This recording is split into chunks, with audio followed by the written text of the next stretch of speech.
কৈলাসহর পানিচৌকি বাজার গণেশ পূজা কমিটির উদ্যোগে 7 দিন ব্যাপী উদযাপিত হবে গণেশ চতুর্থী উৎসব। রাজ্যের প্রথম সারির এই গণেশ চতুর্থী উৎসবকে কেন্দ্র করে নানান কর্মসূচি হাতে নিয়েছে উদ্যোক্তারা। এই উপলক্ষে মঙ্গলবার পানিচৌকি বাজারের নাট মন্দিরে অনুষ্ঠিত হয় মেগা রক্তদান কর্মসূচি। উপস্থিত ছিলেন কৈলাসহর পুর পরিষদের চেয়ারপারসন চপলা দেবরায়, মহকুমা শাসক প্রদীপ সরকার সহ গণেশ পূজা কমিটির আহ্বায়ক অসীম পাল, সম্পাদক প্রান্তোষ রায়, সভাপতি অরুণ পাল, সহ সভাপতি ইন্দ্রজিৎ পাল, সহ সম্পাদক রূপম পাল ও আশিস বিশ্বাস সহ অন্যান্যরা।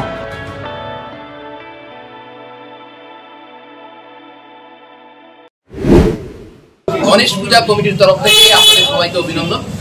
আপনারা জানেন যে কৈলাসহরের পানিচৌকি বাজারের যে গণেশ পূজা হয় সেটা ঐতিহ্যবাহী পূজা এবং এই বছরের পূজার 10ম বর্ষপূর্তি। এই পুজোর মাহাত্ম্য বা নান্দনিকতা শুধুমাত্রই আমার জেলা নয়, রাজ্য নয়, তার বাইরেও বিস্তৃত। এত বড় ব্যাপক পূজা বা এত বড় বিশাল আকারের পুজো ত্রিপুরার আর কোথাও দেখা যায় না। আজ সেই পুজোর 10ম বর্ষপূর্তি আমরা উদযাপন করতে যাচ্ছি। তারই আঙ্গিক হিসাবে আমরা বিভিন্ন ধরনের কর্মযোগ্য হাতে নিয়েছি এবং সামাজিক কাজ করে যাচ্ছি। আমরা গত পরশুদিন আমরা বসে আঁকো প্রতিযোগিতা করেছি, আজ রক্তদান চলছে। এখনো পর্যন্ত প্রায় 50 জনের মতো রক্ত দিয়েছেন এবং চলছে আমাদের রক্তদান। আমাদের 6 তারিখ মানে শুক্রবার দিন শুভ দিবস, মঙ্গল জলগড়া হিসেবে আমাদের র্যালি হয়, ঐতিহ্যবাহী সেই র্যালি। 7 তারিখ আমাদের পুজো শুরু হবে।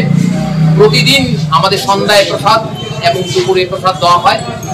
তারপর আমাদের হয় দশমী। আপনাদের সবাইকে আমাদের তরফ থেকে হার্দিক শুভেচ্ছা এবং অভিনন্দন এবং আন্তরিক একটি প্রয়াস থাকবে যে এই আমাদের অনুষ্ঠানে আপনি উপস্থিত হবেন এবং আমাদের এই যে বিশাল কর্মযজ্ঞ যেটা আমরা করছি, কাজ করছি, তাকে আরো প্রাসঙ্গিক, আরো নান্দনিক করে তুলবেন, আরো সুন্দর করে তুলবেন, সেটাই আপনাদের কাছে আমাদের